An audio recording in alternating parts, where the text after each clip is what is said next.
রাষ্ট্রীয় সফরে মালয়েশিয়ার প্রধানমন্ত্রী। কাল প্রধানমন্ত্রী আনোয়ার ইব্রাহিমের সাথে বৈঠক। আসিয়ান জোটে যুক্ত হওয়ার ক্ষেত্রে গুরুত্বপূর্ণ বলছেন বিশ্লেষকরা। দক্ষিণ পূর্ব এশিয়ার দেশগুলোর সাথে যে সম্পর্ক পুনর্নির্মাণের ওটাকে একটু ধারাবাহিকতা আমি বর্তমান প্রধানমন্ত্রী যে মালয়েশিয়াতে যাচ্ছেন ওদের ধারাবাহিকতা দেখতে চাচ্ছি।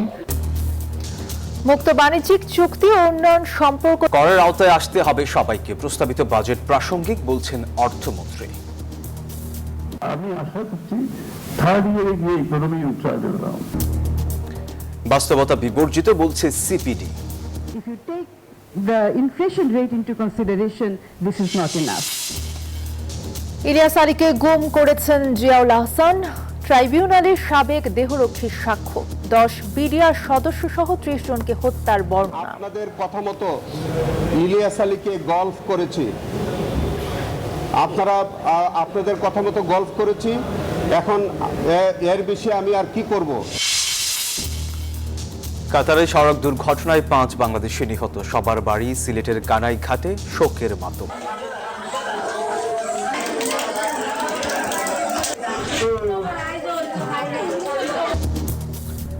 সহযোগিতার আশ্বাস প্রশাসনের। তাদের আমাদের তরফ থেকে কোনো ধরনের সহযোগিতা সহায়তা প্রয়োজন কিনা তাদের সাথে আমরা কথাবার্তা বলেছি। বৃষ্টি ও উজানের ঢলে বাড়ছে তিস্তার পানি। বন্যার শঙ্কায় নদী পাড়ের মানুষ। সিলেট ও সুনামগঞ্জের নিম্নাঞ্চল প্লাবিত, বন্ধ পর্যটন। দর্শক, স্বাগত নিউজ 24 সংবাদে। পুরো সংবাদে আপনাদের সাথে আছি আমরা দুজন, আমি সোহাগ বক্স এবং আমি তাসনিম অর্থী। দেখছিলেন বিআরবি কেবল সংবাদ শিরোনাম। এবারে পুরো খবর। প্রথম রাষ্ট্রীয় সফরে মালয়েশিয়ায় পৌঁছেছেন প্রধানমন্ত্রী তারেক রহমান। রোববার দুপুর 2:45টায় বিমান বাংলাদেশ এয়ারলাইন্সের একটি ফ্লাইটে মালয়েশিয়ার উদ্দেশ্যে ঢাকা ত্যাগ করেন প্রধানমন্ত্রী। তার সঙ্গে রয়েছেন সহধর্মিনী ডাক্তার জুবায়দা রহমান। কাল কুয়ালালামপুরে বৈঠক করবেন মালয়েশিয়ার প্রধানমন্ত্রী আনোয়ার ইব্রাহিমের সাথে। গুরুত্ব পাবে বাংলাদেশের শ্রমশক্তি পাঠানো এবং শুল্কমুক্ত বাণিজ্য সম্প্রসারণ প্রসঙ্গ। পরে 23 জুন চীন সফরে যাবেন তারেক রহমান। বৈঠক করবেন প্রধানমন্ত্রী লি কিয়াং ও প্রেসিডেন্ট শি জিনপিং এর সঙ্গে।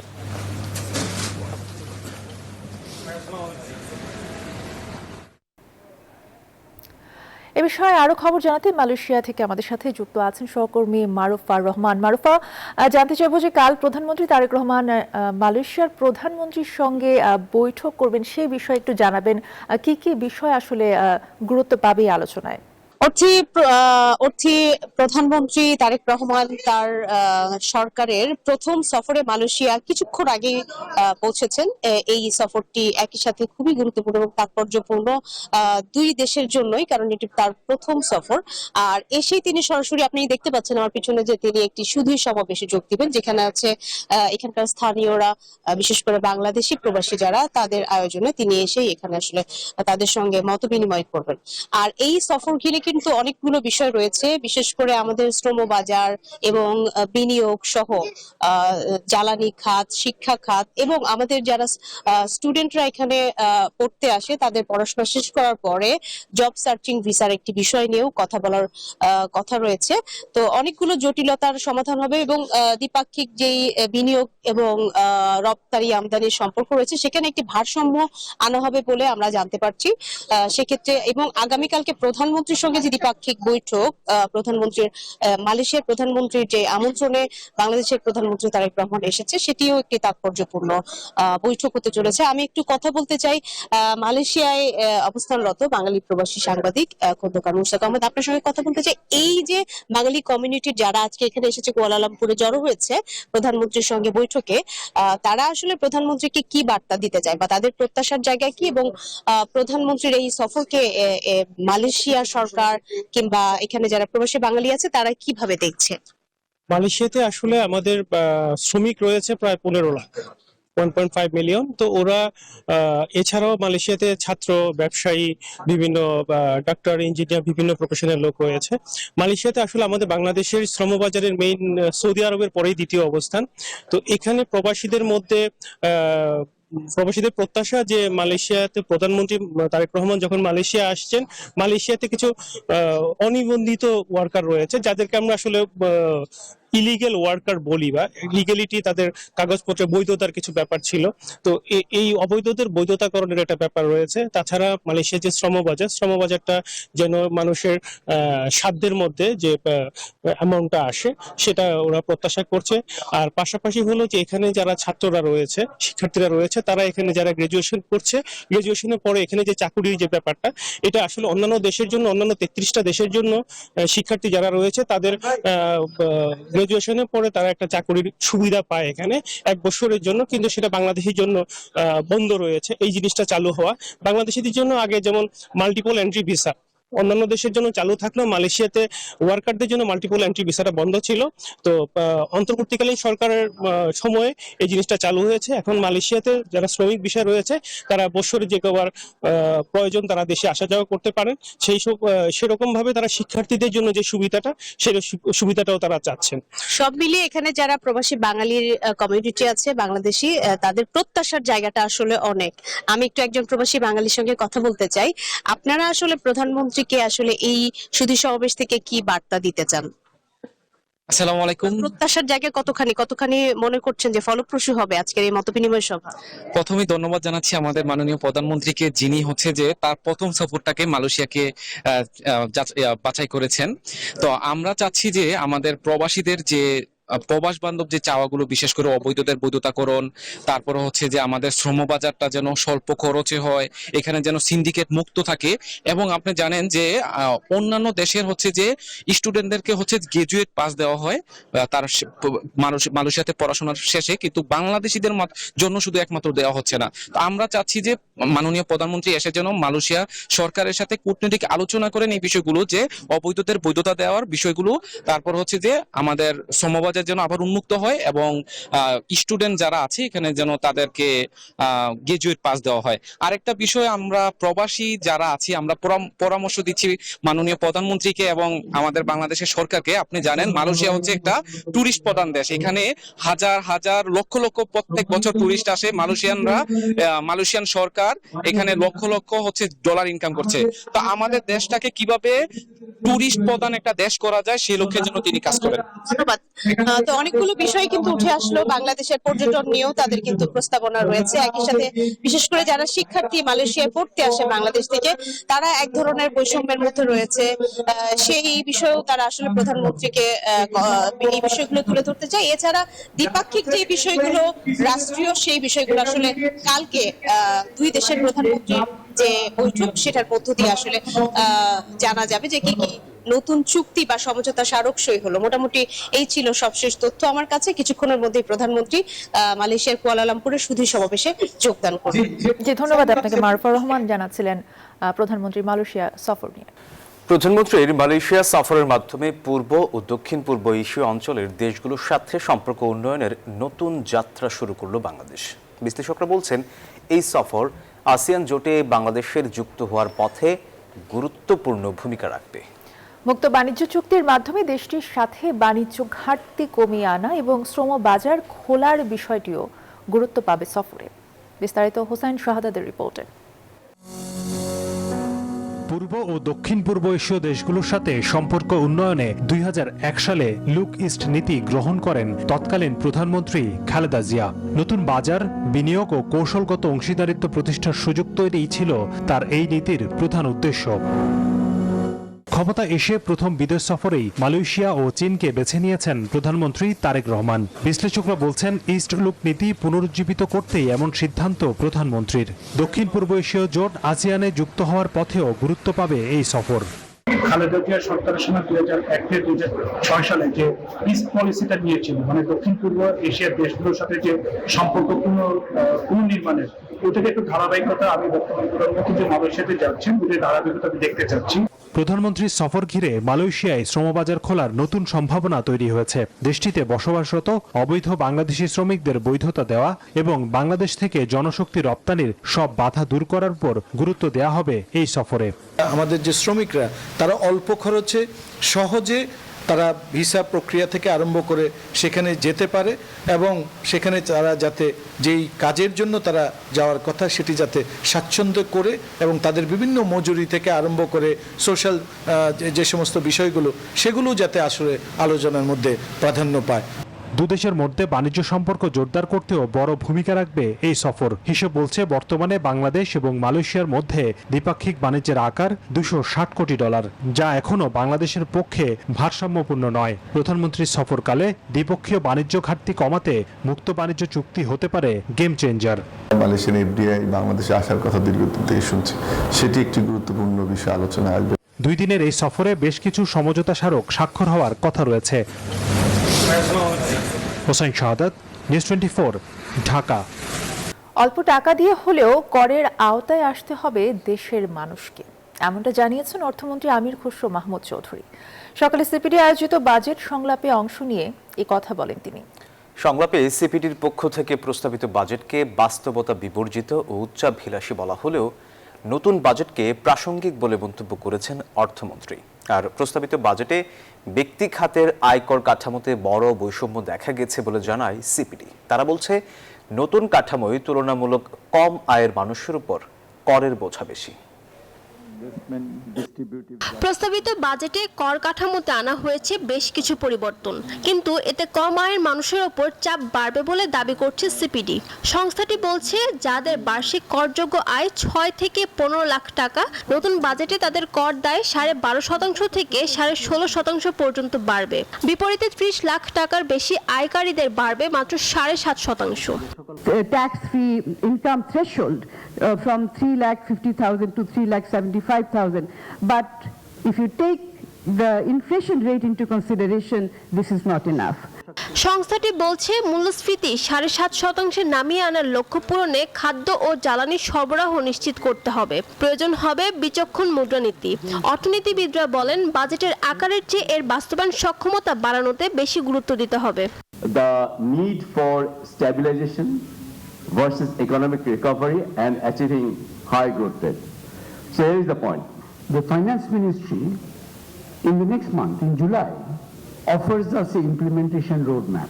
এ সময় জ্বালানি সংকট দ্রুত সমাধান ও ব্যবসার পরিবেশ সহজ করার দাবি জানান ব্যবসায়ীরা।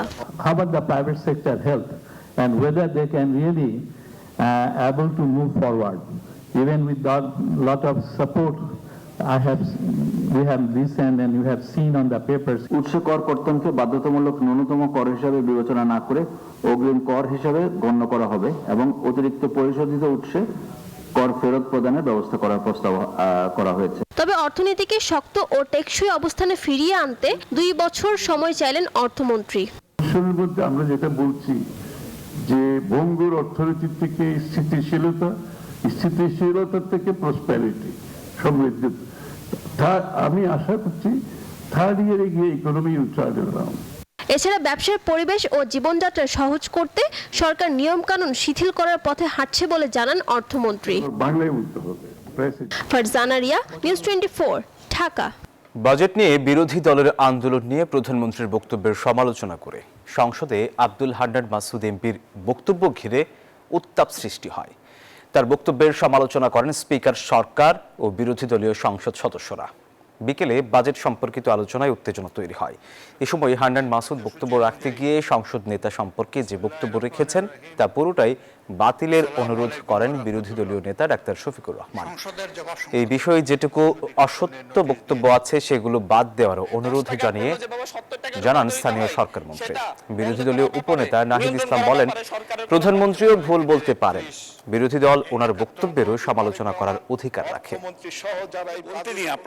আপনার ফ্যাসিস্টের কথা বলেন, ফ্যাসিস্টের আচরণ তো আপনাদের কাছ থেকে। ব্যাংকের ঋণ নিয়ে, ইসলামী ব্যাংক দখল নিয়ে যখন আমরা কথা বলতে চাই, তখন মাননীয় প্রধানমন্ত্রী দাঁড়ায় যখন বলে আপনারা সবাই জমিদার, যারা ঋণ নেন নাই, এর মধ্য দিয়ে মূলত মাননীয় প্রধানমন্ত্রী ঋণ খেলাপিদেরকে উৎসাহিত করেন। মাননীয় স্পিকার, এই সংসদে কোনো অসত্য বাক্য উত্থাপন করা হোক বা এমন কথা বলা না হোক যে কথায় আমাদের মান সম্মান হানি হয়, সংসদ নেতাকে কটূক্তি করা হয়। যার যার গ্রামারকে সেই জায়গায় আমরা রাখি। বাইরের জবাব বাইরে দিব, সংসদের জবাব সংসদে হোক। তবে এটা সত্য, এটা অসত্য, এই ঝগড়ায় যদি আমরা যাই তাহলে অনেক কিছু আমাদের জন্য হয়তো বা লজ্জাজনক হয়ে যাবে। আমি চাচ্ছি না কারো সম্মানের সাথে এই লজ্জাটা লেগে থাকুক। মাওলানা মামুনুল হককে নিয়ে সংসদে করা মন্তব্যকে অনভিপ্রেত আখ্যা দিয়ে বিএনপির সংসদ সদস্য খন্দকার আবু আশফাকের বক্তব্য কার্য বিবরণী থেকে বাদ দিয়েছেন স্পিকার। একই সঙ্গে নিজের একটি মন্তব্য এক্সপ্যান্ড করার কথা জানান তিনি। গেল বৃহস্পতিবার ঢাকা 1 আসনের সংসদ সদস্য খন্দকার আবু আশফাক মাওলানা মামুনুল হককে নিয়ে যে মন্তব্য করেছেন তা অনভিপ্রেত, যার পক্ষে সংসদে এসে আত্মপক্ষ সমর্থনের সুযোগ নেই, তার সম্পর্কে বিরূপ মন্তব্য করা সংসদীয় রীতির পরিপন্থী। তাই তার বক্তব্য কার্য বিবরণী থেকে বাদ দেওয়া হয়েছে। একই সঙ্গে স্পিকার নিজের করা একটি বক্তব্য এক্সপান্ড করে ভবিষ্যতে সবাইকে আরও সতর্ক থাকার আহ্বান জানান। এ সময় পয়েন্ট অফ অর্ডার 14 জন নীলফামারী 4-এর সংসদ সদস্য নিজেকে শহীদ মুক্তিযোদ্ধার সন্তান দাবি করেন, কিন্তু ওনার বাবা জীবিত আছে উল্লেখ করে তার এই বক্তব্য সংসদের কার্যপ্রণালী থেকে বাদ দেওয়ার আবেদন জানানো হয়। এ বিষয়ে স্পিকার বলেন, সেদিন তার অফিস কক্ষে সেই সংসদ সদস্য ভুলে বলেছেন বলে স্বীকার করেন, উল্লেখ করে তার সেই বক্তব্য বাদ দেওয়া হয়।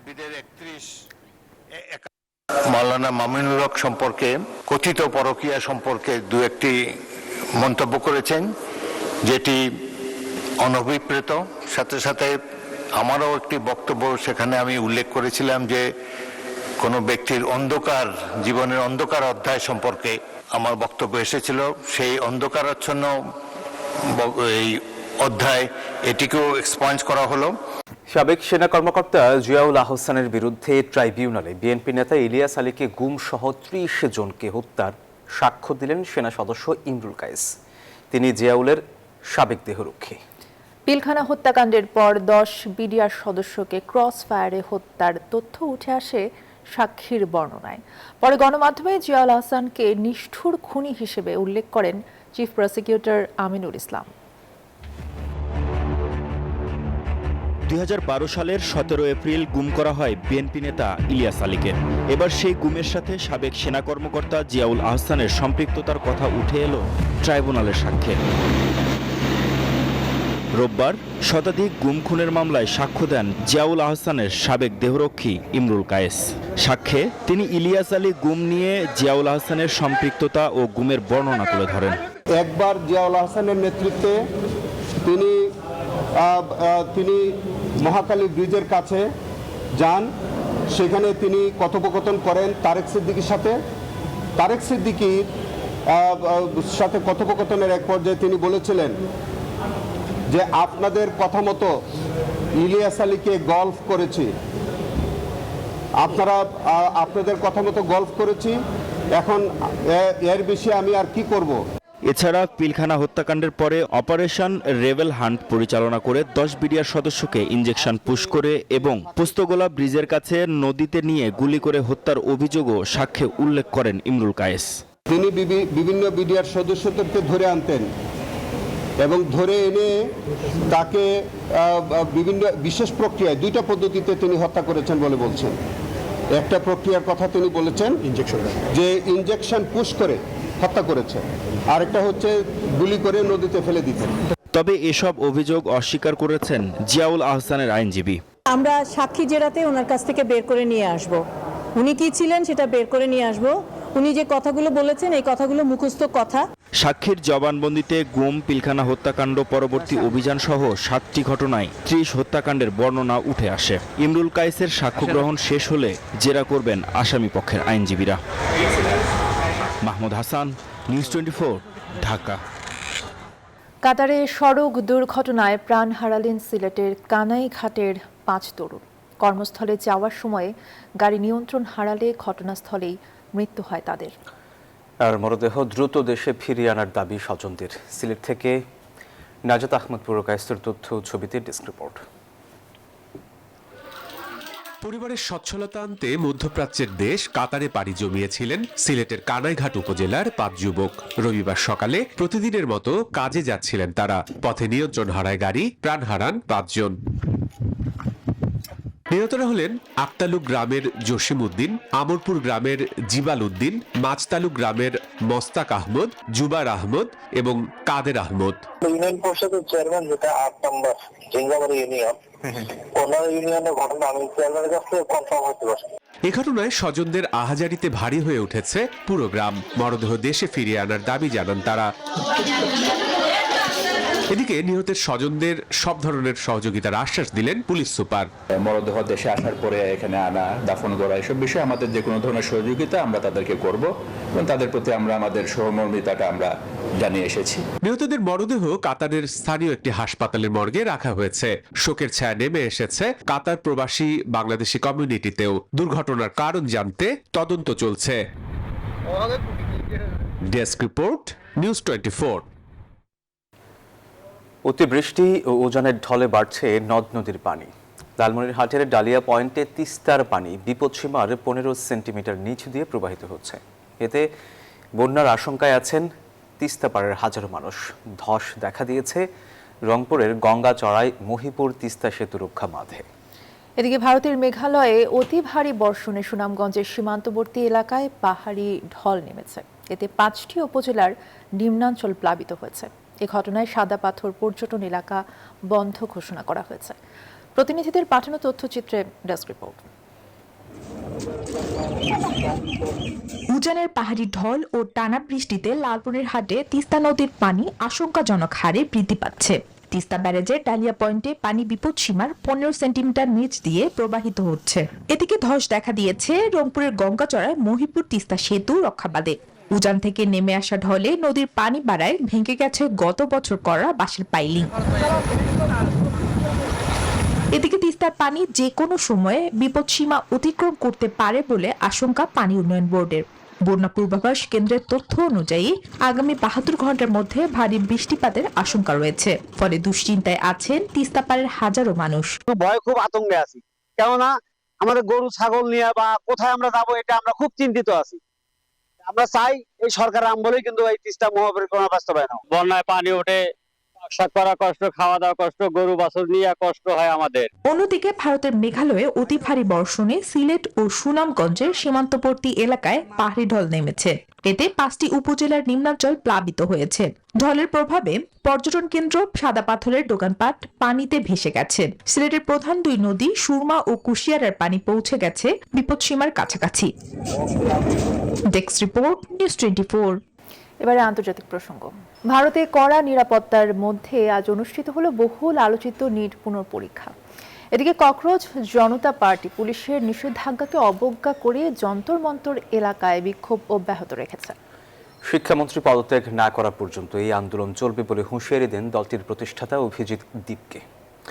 বিক্ষোভে কৃষকদের যোগ দেওয়ার আহ্বানও জানান। কড়া নিরাপত্তার মধ্যে অনুষ্ঠিত হলো ভারতের বহুল আলোচিত নিট পুনঃপরীক্ষা। প্রশ্নপত্র ফাঁসের কারণে 3 মে অনুষ্ঠিত প্রথম পরীক্ষাটি বাতিলের পর দেশজুড়ে বিক্ষোভে নামে ককরোচ জনতা পার্টি। এর পরপরই প্রশ্নপত্র ফাঁস ও জালিয়াতির মতো অনিয়ম ঠেকাতে কঠোর অবস্থান নিয়েছে ভারতের কেন্দ্রীয় সরকার। দেশজুড়ে নিরাপত্তা ব্যবস্থা জোরদার করা হয়েছে। এবছর পরীক্ষায় অংশ নিয়েছেন 22,80,000 শিক্ষার্থী। মোট কেন্দ্রের সংখ্যা 5,440টি। নিরাপত্তা ব্যবস্থা জোরদারের পর শিক্ষার্থীদের মধ্যে বিরাজ করছে আতঙ্ক। ভয় তো আছেই, কারণ প্রশ্নপত্র এর আগেও একবার ফাঁস হয়েছে। এটা একবারের ঘটনা নয়, প্রতি বছরই এমনটা হয়। তবে শিক্ষার্থীদের নির্দ্বিধায় পরীক্ষায় অংশ নিতে আহ্বান জানান শিক্ষামন্ত্রী ধর্মেন্দ্র প্রধান। এদিকে পুলিশের নিষেধাজ্ঞাকে তোয়াক্কা না করে পরীক্ষার দিনই অনির্দিষ্টকালের জন্য বিক্ষোভের ঘোষণা দিল ককরোচ জনতা পার্টি। দাবি, অবিলম্বে পদত্যাগ করতে হবে শিক্ষামন্ত্রীকে, অন্যথায় যন্তর মন্তর এলাকায় চলবে বিক্ষোভ। এই আন্দোলনে কৃষকদের যোগ দেওয়ার আহ্বান জানান দলটির প্রতিষ্ঠাতা অভিজিৎ দীপকে। যদি আপনারা আজ রাস্তায় নেমে আমাদের পাশে না দাঁড়ান, তাহলে এই সংকট কখনোই দূর হবে না। প্রতিবাদ করা আমাদের গণতান্ত্রিক অধিকার। দাবি আদায় না হলে 27 জুন থেকে অনশন ধর্মঘটের হুঁশিয়ারি দেন জলবায়ু কর্মী সোনম ওয়াংচুক। শিক্ষামন্ত্রীর পদত্যাগের দাবিতে শুরু হওয়া বিক্ষোভে নরেন্দ্র মোদীকে কটাক্ষ করেও ব্যানার পোস্টার ছাপায় দলটি। আন্দোলনটি ধীরে ধীরে সরকার বিরোধী বিক্ষোভের রূপ নেবে বলে ধারণা সংশ্লিষ্টদের। আফরিন মৌ, নিউজ 24। দর্শক, এই ছিল নিউজ 24 সংবাদের এখনকার আয়োজন। সাথে থাকা ধন্যবাদ সবাইকে।